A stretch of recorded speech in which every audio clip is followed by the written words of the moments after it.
Welcome to Every Child Belongs. I'm Kim Botto, an adoptive mom, grandma, an advocate for kids and teens with disabilities, as well as a longtime leader of kids in student ministries. In this show, we explore how we can create spaces where every child feels heard and valued, whether neurodivergent, differently abled, or they've experienced trauma. Every child belongs. We'll hear from educators, parents, professionals, and more, finding practical ideas that help build a compassionate and supportive world for every child. Let's get started. I am so happy to reunite with my friend, Jess Berryhill. Jess, we met, it was several years ago at a conference. I'd say like 3 or 4. Yeah. And we were basically thrown together, leading with a couple other people, a meetup, and it was so fun. And I think this is what happens when you meet people who are passionate about the same stuff you're passionate about. You just want to stay in contact with. And Jess, I just want you to know I've learned so much from you.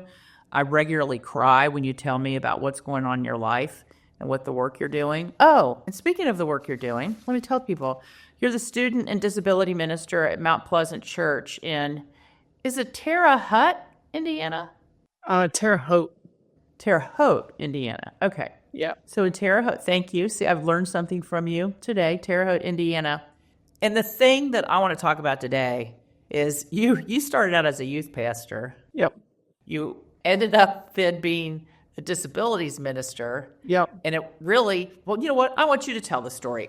But for people listening, you had a handful of students who were disabled, neurodivergent, and now you gather with over 100 students a week. Yeah. Plus, that's not all you do. So first of all, let's just talk about like who you are and how you even got into this.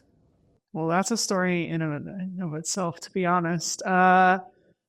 This wasn't my first career plan to begin with. I was in grad school at Indiana State when I moved over here and was studying experimental psychology and was going to do research and wanted to teach. I've always had a passion, and I felt like psychology would be a great way to teach people about life and people and all the things. But I realized that I love people more than I love research. And so I was like, this isn't really what I want to do. So at the time I was serving in our youth ministry, and then the guy who was leading it left, and I was like, oh, like this could be it. Like this could be the vibe. And I really felt like the doors were opening to kind of pursue something different. And it was during that time. So I applied and I got the job and didn't know what I was doing. We were making it up as we go. And we had a student with autism who came in our ministry, and it was like I didn't know what I was doing to begin with, trying to kind of build a ministry and do the things.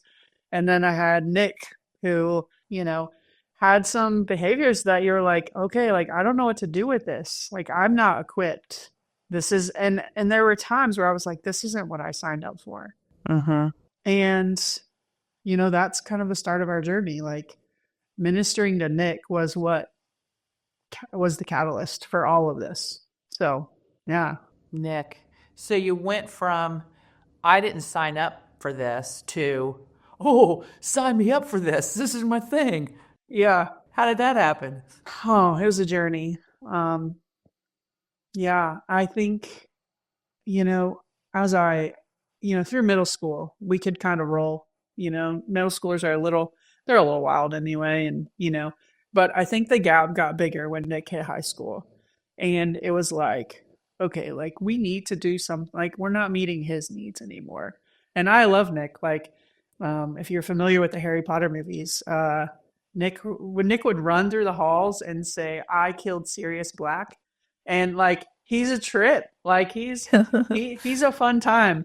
But it was just trying to figure out, I think there was some guilt involved. Like I'm not meeting this kid's needs and I don't know how. And so I remember kind of the aha moment was standing in the Walmart hardware aisle, which I don't know if that's everyone's experience, but it was mine. Nick loves to steal keys. At that point, he loved to steal my keys, and then I'd be like, "Where are my keys?" And he would laugh. And so I was like, "Let's use that knowledge of Nick to my advantage." Like, so I went and bought Nick a bunch of bike locks, and I like linked them all together, and I just gave him the keys, and I said, "Nick, I need you to figure these locks out." And I remember that was the one of the first moments where he sat with us during the lesson. He was engaged doing it, but he was listening.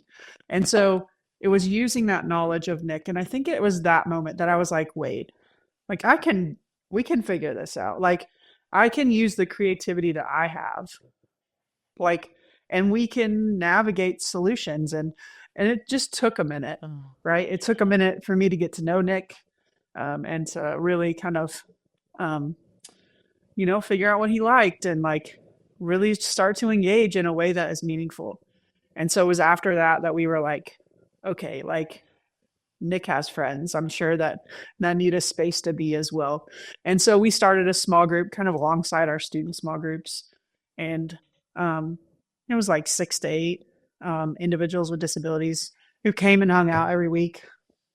And like if that was like my goal, like we hit it, like we did it, good job. We made a space for Nick, and like we were good. And like that would have been the end of it if it was just my dream and vision. But God obviously had a bigger plan. Right. And so across 10 years, it was, trying to listen to needs and trying to hear what our friends wanted. And it's just kind of blown up. I don't want people to skip over the fact that you got to know Nick, and as you got to know him and his love for keys, that opened up all kinds of things. And I think, it seems to me like a lot of times if somebody's different, we then don't spend the time to get to know them. So we never get to find out that they love keys. Yeah. And I think that's one of the things I think I've learned is like, let's leverage that relational capital that we build with students and adults for good, right? If a student is struggling, then I'm going to tap into all the things that I know that they love in that moment. And maybe it's silence, if they're struggling, but maybe it's, I know that they love, Chicago, the band, and their favorite song is You're My Inspiration. And like, that's a vibe for one of our friends. And one of our friends loves crime podcasts. And so I'm going to use that knowledge that I have, so to kind of help them in difficult moments, but also to connect with them on the regular. Yes, that's so good. And you and I have talked about this. So you have a group of students who are all disabled together, but Jess, everybody tells us they should be included all the time. So tell me about the mixture of things you do and how you figure that out. So if I had to do it all over again, I'm not sure I would start with that model, but I do see the benefit of reverse inclusion. Can you tell our audience what reverse inclusion means? Yeah, it's kind of creating an environment for our friends with disabilities. But then if you have a 30-year-old, then you should have a 30-year-old volunteer so that there is someone an age, a peer, their age at our events. So I love, a lot of people would say, okay, like we're pushing for inclusion. And I do think that like that is amazing in so many ways, but I have found that reverse inclusion ends up creating an intergenerational ministry that I'm not sure inclusion does at times. Let me kind of unpack that a little bit. So I would say, if I have a student, a teenager coming into my ministry, my student ministry, it's really just students, right? Right. But here is the magic of creating something kind of in reverse inclusion.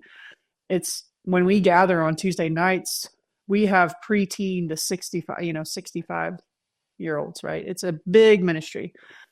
And we also have volunteers across that age, and I think about what other ministry gathers people of all abilities and all ages, and we all get to kind of be, it's my 65-year-old volunteer, not just mentoring my individuals with disabilities, but also my students, right? Like it is just this incredible, magical thing that happens.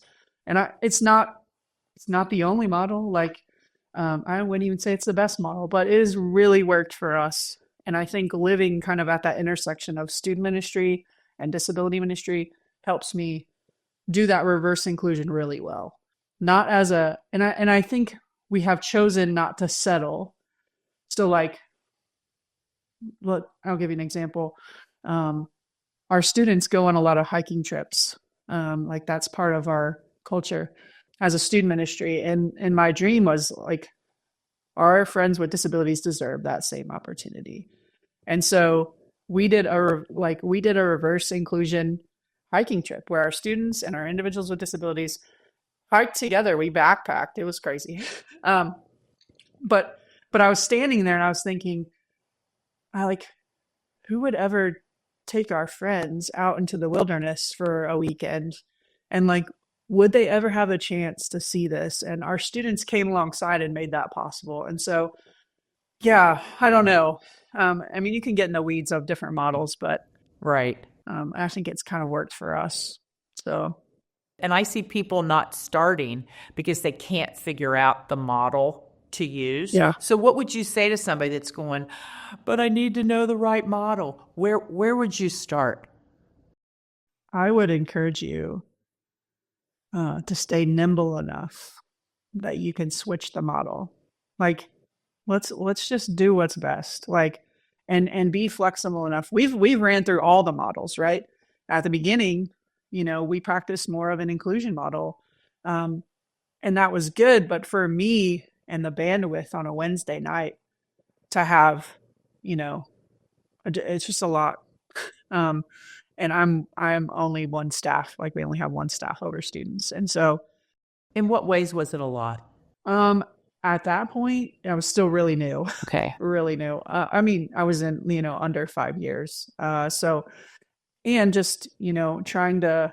We would stay together for most of our night and then split off into our small groups, and so our friends would be in a small group, kind of doing kind of their own lesson, and then we would do our other small groups would do their lesson, and so it was kind of a hybrid maybe model of, but it was a lot to plan on one night. And our students didn't get to be a part of it, right? Like our students didn't get to serve in that ministry. Like it was just kind of it was almost like we were running alongside each other. And now I think we get to live at that intersection, which I think is helpful. So I don't know if that makes sense, but Yeah, so you're talking about you've got typical students and non-typical students that are coming together. The weekend backpack trip, that's amazing. it was cool. That's amazing that you did that. It's really cool. Because so many of our kids and our students and our adults who aren't typical, they don't get to do the basic kind of stuff that everybody does. But tell me about that, and that what impact did that have on your typical students that went on that backpack trip? They kind of have the opportunity to become leaders in that moment, right? Like they've done this before. And so to have them come alongside as, our friends were setting up tents, and then we went to Red River Gorge in Kentucky, and we hiked up, the up to this arch, and we sat together and we had lunch, and I thought, like, they don't realize what they just made happen. Like it just was like, would our friends ever have a chance to see that? Like see God's beauty in that way? And I was like, I don't know. Like I don't think they would. And so I think you hit it on the nail. It's kind of what we've tried to do is create ministry through ordinary moments, right? I think sometimes we overcomplicate ministry through programming and different things. But we found, one of our kind of the moments that was a catalyst to so many things. One of our community partners sat down with us and she said, if you and I wanted to go out and have a girls' night, we could do that, but our friends don't get the chance to do that. And I thought, well, that sucks. And we should do something about that. Like we're we're programming the heck out of like respite and different things, but maybe people just want to go to a Mexican restaurant and have a meal together. That's respite too. Families still get a break, but we're allowing, and we're functioning within these ordinary moments. And I know that seems so radical when you talk like in church ministry, like that we would focus our ministry around gathering at someone's house for a cookout. Like our friends don't get invited over to houses though, Right. or having a meal together or go see a movie at the theater, right? Like those ordinary moments can function as respite, but also like they create that community so that we have an opportunity to talk about Jesus. And I think that's been evident because one of our moms always says, she says, I was always afraid that Gabe would really struggle in it in young adulthood, but she said, Gabe has a life because of what you do. Like he has a full and abundant life because of the things that you're doing and creating. And so I think that's been our goal, especially in the last maybe 5 years, is to figure out moments like backpacking or moments like a mission trip, right? Like, how do we make those happen for our friends, and include neurotypical individuals in that so that there's this brilliant community coming together. If you're loving today's conversation and want to dive even deeper into creating spaces where every child belongs, check out my book, Boundless Hope. It's packed with practical tools, real stories, and powerful insights to help you make a difference. Get yours today. Just head to kimbotto.com or Amazon to order now. You know, we were together a couple months ago and you talked about ordinary moments. And I know the people we're with, their heads just started exploding because they're talking about programs. Tell me what programming to do. And, you know, since I've heard from people who are in that group that are saying, because I think the way you said it was, think about things that you do that are just part of your ordinary, typical day, and do that with your friends with disabilities. So people are talking about, you know, they're asking them, they've never been to the drive-thru at Taco Bell and they want to do it. Well, let's do it. We're going through the drive-thru of Taco Bell, and in the midst you have all these. So I love I love just that idea of, it's just, you don't have to make a big deal about it. Just if you got something you love to do, then, and those ordinary moments though, Jess, those aren't ordinary. Yeah. Like all those students sitting on the side of Red River Gorge. Yeah. Which that makes me a little anxious. But anyway. Yeah. Those are extraordinary moments. You turn an ordinary moment into an extraordinary moment. Yeah. So I want to talk more. So you haven't just created opportunities for them to do things at the church. You live with your dog Cooper, but that's not your only housemate. Tell us about that. Yeah. So it was that same conversation of that community partner saying, you know, like we need these ordinary moments and our friends need those moments. And it was, you know, we were programming. I think we had this mindset that we were going to program the heck out of things, but then it was almost like we realized that community was the gap. Like, and we hear about the big gaps, right? Transportation, housing, let's see what else, jobs, like those are the big three. Mm-hmm. But at the heart of all that is community. And I think we got a grant, which was incredible, right? And we were deciding what we're going to use that grant for. And that lady said that, and we had heard about a model of housing that allowed college students and young adults with disabilities to live together in community. And we thought, could this be it? Like, could this be it? And so I remember walking into my pastor's office and saying, like, are we going to do that? And he looked at me and he said, it's really big and it's really scary, but I feel like God is in the big and scary things. Wow. Yes. And so we had that conversation in October of 2018. And then we launched that same housing model in 2019 in August. I would 10 out of 10 never recommend that timing to anyone. But I think sometimes God forces our hand to move our feet. And I think that's what he did. I think he didn't let us have a chance to think about the fear and think about all the things that could go wrong. And yeah, and we did it. Yeah, you did. And so we rented a house and we found the same students who had been serving in our ministry were in college at this point, some of them. And they were like, yeah, we'll do it. We'll do it with you. And so that when I say like living at that intersection of disability ministry and student ministry is so incredible, that's why, is because you have walked alongside students for 7 years. And then you pitch an idea like this. Yes. And you have the relational capital to say, like, you want to go on this adventure with me? And they're like, yes. And so we moved in. We rented a duplex. So there was a guy's side and a girl's side.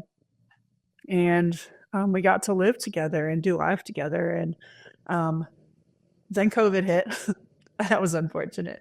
So 2020 was a wild time, but like we had 8 built-in like people to be with, and it was hard. I don't want to downplay that, but it was so good, right? And and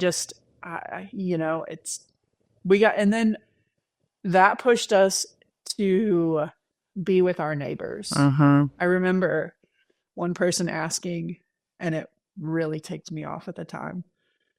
I mean, I was livid.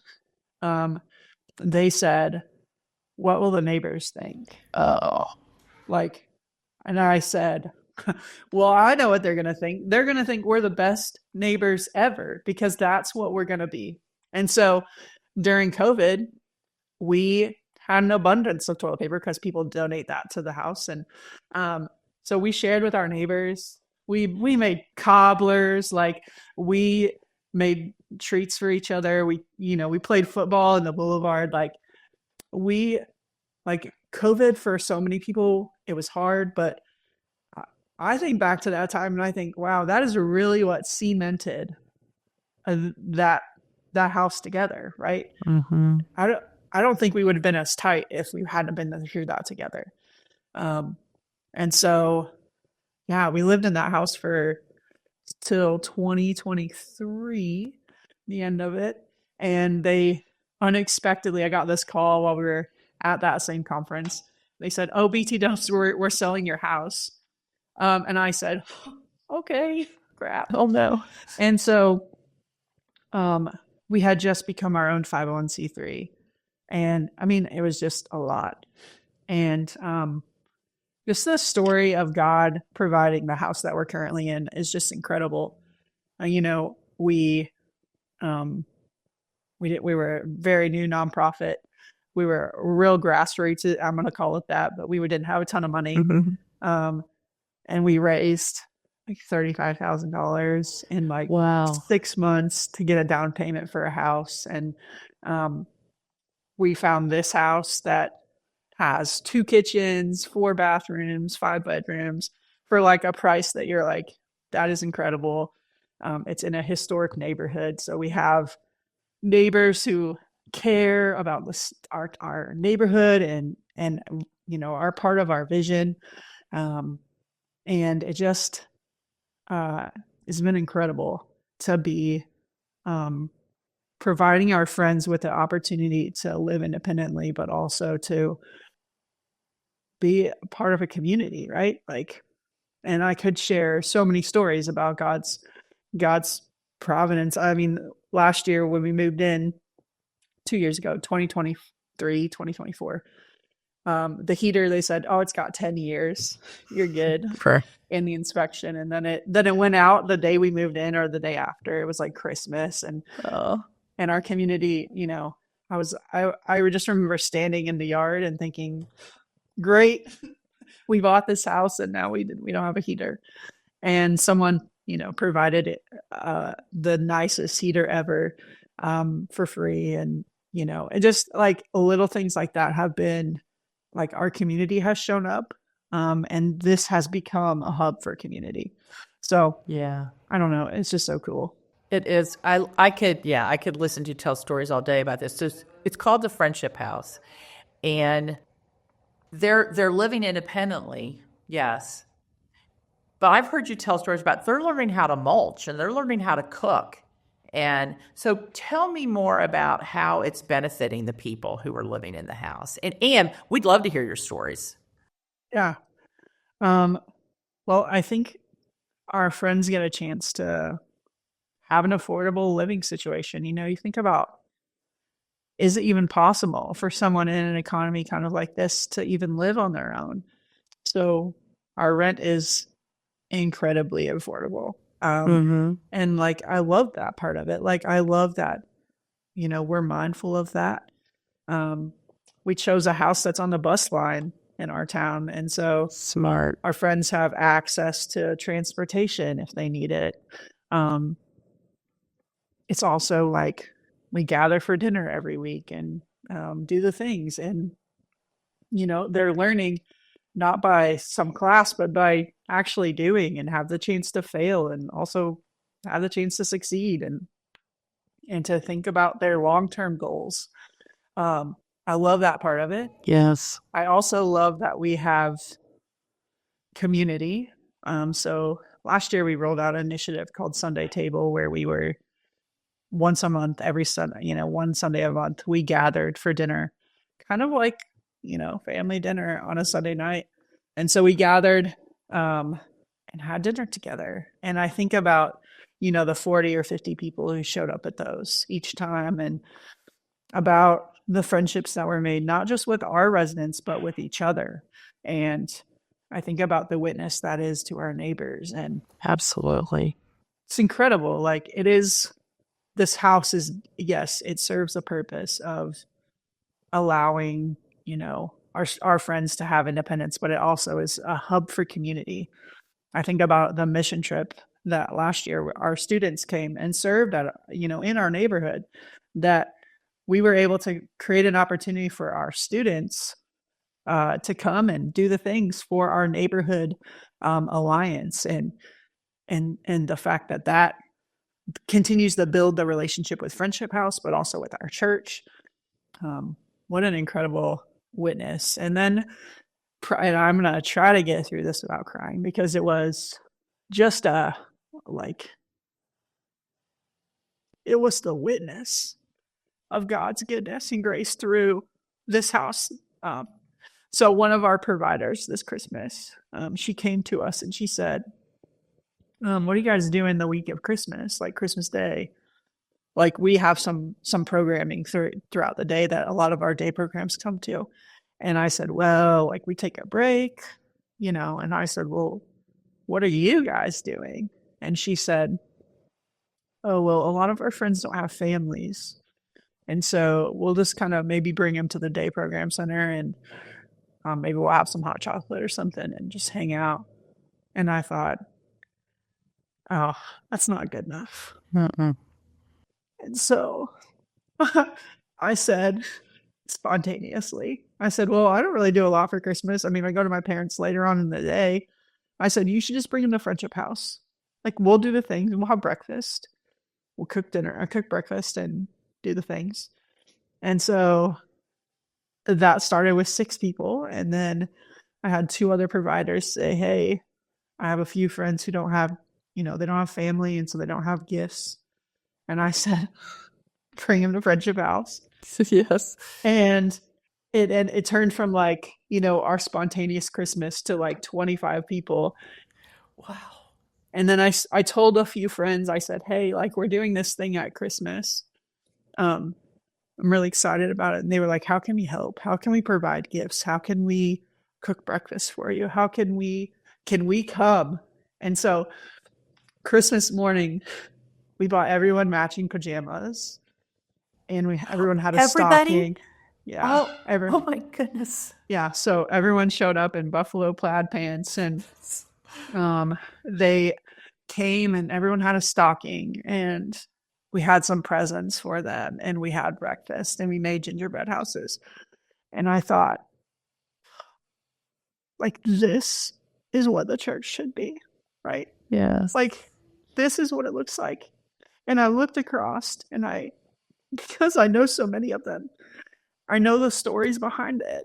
And some of them are tragic, and some of them are just, but I also knew the stories of even the people, some of my friends who decided to show up, you know?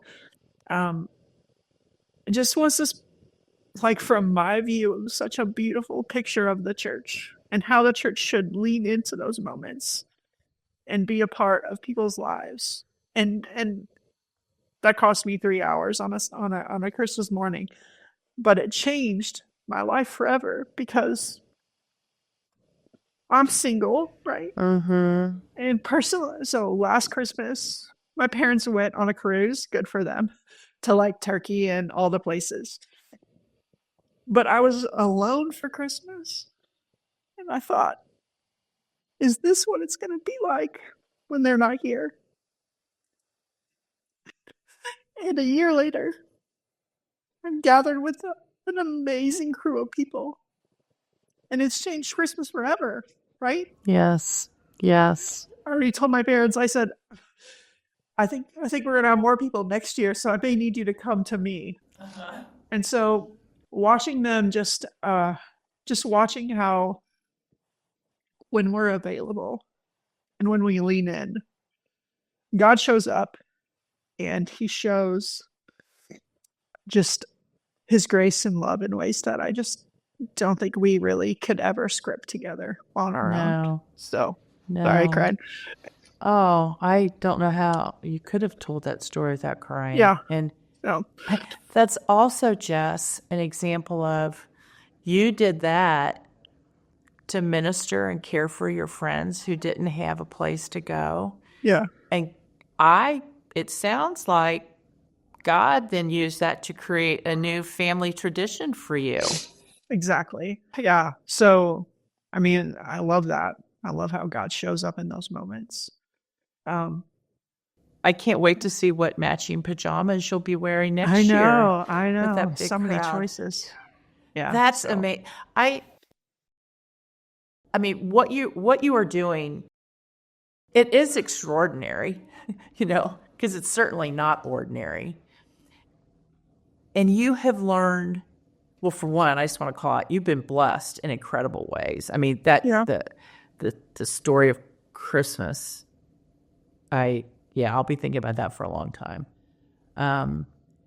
But so many people, when they see someone who is different, who is neurodivergent or disabled, so often we're afraid or we're uncomfortable, and so we step away instead of step towards. So there's a lot of people in my circles that'll say, I don't know anybody. So what would you want people to know about your friends who are disabled or have differences? Yeah. So one of the things that we tell our volunteers who are just stepping into our ministry or stepping into maybe the first encounter with an individual with disability, your goal is to just be a friend. Well, we have a core team of volunteers who handle all the other stuff, right? Your goal is to come and engage and to chat and to be a friend, right? And I think when we do that, some of it takes some of the pressure off. But I would also just encourage you, one of the things we do with our students is we create opportunities away from our disability ministry to serve individuals with disabilities, whether it's, serving alongside or whether it's more of like a behind the scenes kind of vibe. We have opportunity when we do that, we have opportunities to create conversation about why it matters that we're showing up in that way. So I think about, a few years ago, we went to a camp for individuals with disabilities when there were no campers there, right? And we did cleanup and we got to talk about why a place like that exists and why it matters that we show up in this way. And I think when we prime the pump, it's sort of like playing the long game in a way. You give people opportunities to encounter knowing that some will just onboard really easily. But for a lot of us, it takes a little time to feel comfortable. I mean, I think that's true of my own journey, right? With Nick. Yes. Yes. And so, how can we just provide opportunities for people to engage? And so maybe that's, having our friends at the door, having them be greeters or having them serve communion, if that's something that you can do in your tradition. I think about all the little moments that kind of build so that we can increase people's, they feel a little more comfortable being around individuals with disabilities. So I think that's a great strategy to kind of ease your way into that. So those are all great ideas. Thank you. I think I'm already thinking, can I go to Indiana at Christmas next year? And such a great thing. I just appreciate who you are. I appreciate your vulnerability. I appreciate your willingness to share what you've experienced, the hard and the great. And so thank you for being on here. Is there anything else that you would want to say to people that are just wondering, so what do I do? I mean, I think it's okay to just do something, right? And I think one of the things we're kind of playing around with is like, what are you interested in, right? Like, are you interested? We have a lady who's volunteering for us to lead a crochet group for both individuals with disabilities and neurotypical folks. And she loves crocheting, and she can't commit to coming every week to our disability ministry, but she can commit every other week to teach our friends how to crochet. And like, could you do that? Could you start to find an organization in your town to begin to kind of build those relationships? I think just doing something, right? Like, yes. And I think sometimes that requires moving your feet before your heart is ready. And at least that's what it requires for me a lot of times. Yeah, that's right. That should go on a t-shirt. Moving your feet before your heart is ready. Yeah, not to be not reckless, but right in a way that put yourself out there. So yes, I think doing something is what I would recommend. Yes, thank you. Well, I appreciate you a ton. And we always end the podcast we just do some quick fire questions, rapid fire questions. Yeah. And so I'm going to ask you some questions. And let's start with favorite thing to do in your free time. I'm kind of a nerd. I like Legos and backpacking and 3D printing. Oh, I have seen your 3D printing, and it's pretty amazing because you make a bunch of fidgets with that. Yeah. I know you do other things. Yeah. Let's see. What's one thing that you're excited about this year?